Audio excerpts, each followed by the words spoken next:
उड़ने वाले चोर की अद्भुत परिवर्तन कथा केसरी से साधु बनने तक। मैं कैमरूप नगरी का राजा था विजय चंद्र।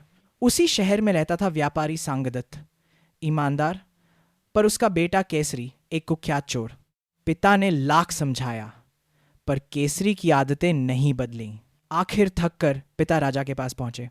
महाराज, मैं शर्मिंदा हूं, अब आप ही इसे संभालिए। राजा ने केसरी को राज्य से निकाल दिया। वो जंगल की ओर निकल पड़ा।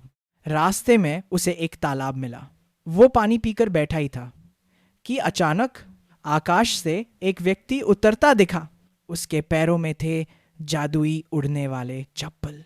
जैसे ही वो व्यक्ति पानी पीने आया, केसरी ने मौका देखकर चप्पल चुरा ली और जैसे ही पहनी वो उड़ने लगा। पूरा दिन उड़ता रहा और शाम को घर लौटा। गुस्से में उसने अपने पिता को इतना मारा कि उनकी मृत्यु हो गई। अब केसरी के पास चोरी का हुनर भी था और उड़ने की शक्ति भी।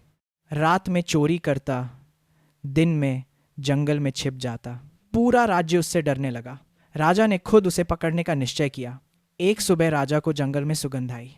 वो सुगंध का पीछा करते हुए अंबिका देवी के मंदिर पहुंचे। अंदर एक आदमी पूजा कर रहा था, वही केसरी, पर राजा के पास कोई प्रमाण नहीं था। राजा ने सोचा यह रात में आता होगा। रात होते ही राजा फिर मंदिर पहुंचा। कुछ देर बाद केसरी आसमान से उतरा, चप्पल उतारी और पूजा करने लगा।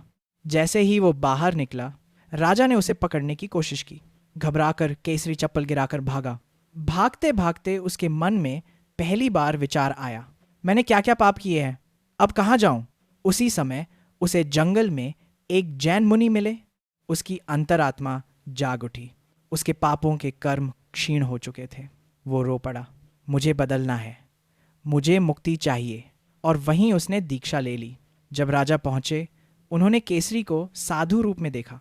राजा ने कहा अब इसे दंड नहीं, सम्मान मिलेगा, और उन्होंने उसके चरणों में प्रणाम किया।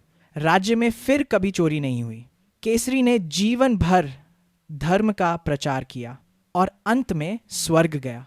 ये कहानी सिखाती है, जब मन बदलता है, भाग्य भी बदल जाता है।